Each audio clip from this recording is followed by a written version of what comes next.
I'm going to get whatever I want, I have to get! Sean Diddy Combs, the iconic music mogul who helped define hip-hop culture for decades, now finds himself at the heart of a shocking legal firestorm. Arrested in mid-September 2024 on charges of sex trafficking and racketeering, Diddy's case has sent shockwaves through the entertainment world, sparking fierce debates about justice, race, and whether he's guilty of monstrous crimes or being unfairly targeted. So, is Diddy really the predator these allegations make him out to be, or is there something deeper at play? Is this the long overdue reckoning of a man who's allegedly abused his power for years? Or could this be part of a broader campaign to tear down a successful black icon in the public eye?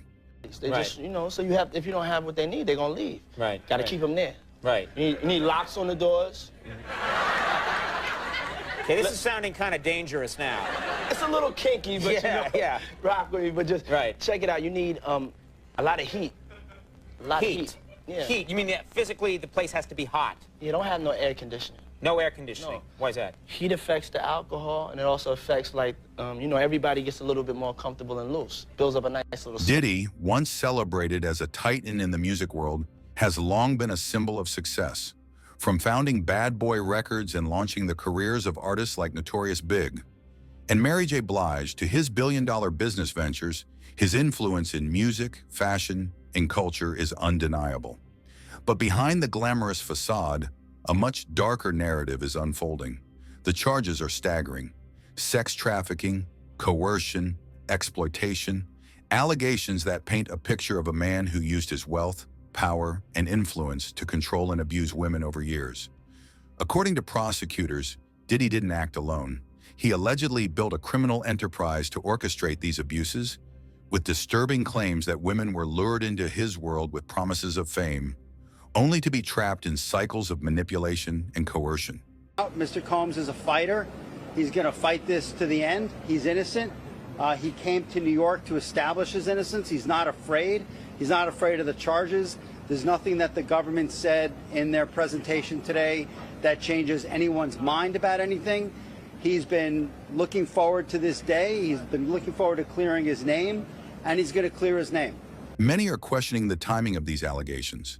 Just last year, Diddy settled a high-profile lawsuit with his ex-girlfriend, Cassie, who accused him of rape and physical abuse. Though the case was settled quickly, it left a stain on his public image. And now, with these fresh charges, some wonder whether he's being unfairly targeted, caught in the crosshairs of a cultural movement determined to take down powerful men in entertainment. Over the past decade, we've seen the fall of titans like Harvey Weinstein, R. Kelly, and Bill Cosby, each brought down by their own history of abuse and exploitation. Are we witnessing another chapter in that story with Diddy, or is there something else at play? Could it be that Diddy's success and status as a self-made black mogul make him an easy target for prosecution? The role of race in this case is impossible to ignore. Diddy has always been more than just a music producer or businessman. He's been a cultural icon representing black excellence in an industry that has historically been dominated by white executives. For many, his success, his philanthropy, and his influence in the black community make it hard to believe that he could be guilty of such heinous acts.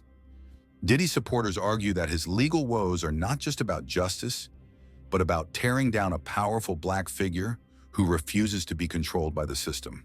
They point to other black celebrities like Michael Jackson, Kobe Bryant, and even Prince, who face similar public and legal scrutiny during their careers, suggesting a pattern where black men at the top face harsher backlash than their white peers. Is Diddy being held to a different standard? Is this a case of a high-profile black man being torn down?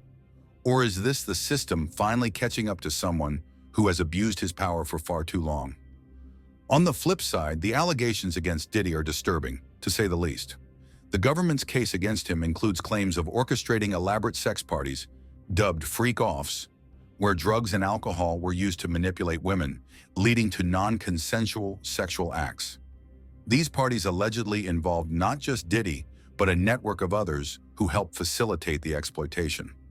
Federal investigators have seized disturbing evidence, including drugs and over 1,000 bottles of lubricants, suggesting that these parties were a well-organized operation. Victims have begun to come forward, painting a picture of a man who used his power to exploit, control, and silence women. If true, these allegations would confirm the worst fears, that Diddy, the man who inspired so many, has been hiding a dark, predatory side all along. Could it be that the empire he built was not just fueled by talent and business savvy, but also by exploitation and abuse? As Diddy's legal battle intensifies, one question looms large.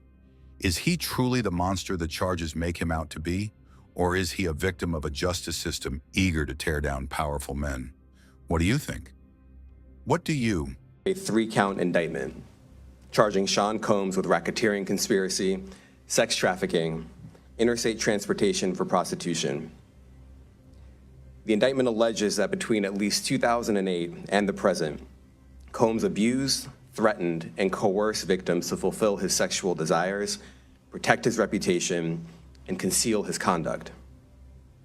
As alleged in the indictment, to carry out this conduct, Sean Combs led and participated in a racketeering conspiracy that used the business empire he controlled to carry out criminal activity, including sex trafficking, forced labor, kidnapping, arson, bribery, and the obstruction of justice.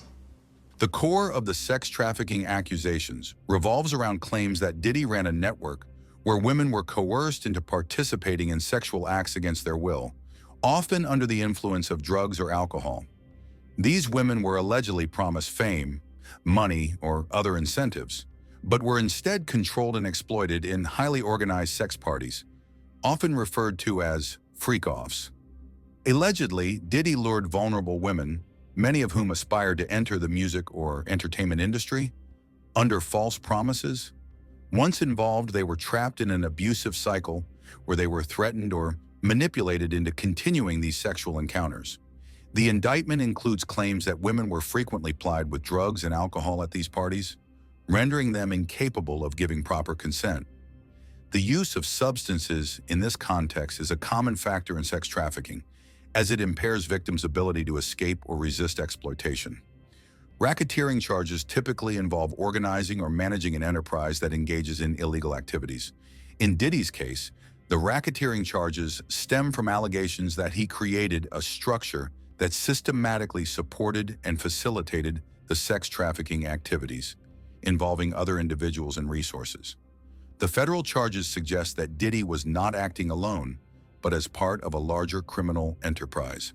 This enterprise allegedly involves staff, security personnel, associates, and even some musicians who were complicit in creating an environment where these sex trafficking activities could thrive. Racketeering laws are often applied when criminal acts are carried out as part of an organized group or network. These accusations imply that Diddy ran his music empire in such a way that it allowed for the systematic abuse of women over a long period. The combination of wealth, influence, and access to high-profile events provided cover for the alleged crimes. His businesses, homes, and private events, the freak-offs, are described as facilitating environments for these illicit activities, where victims were brought in, exploited, and controlled. The charges outline a pattern of predatory behavior, wherein Diddy allegedly exploited his power and status to maintain control over these women. Victims were said to be drawn into his orbit through promises of career advancement, only to find themselves trapped in cycles of sexual abuse and coercion.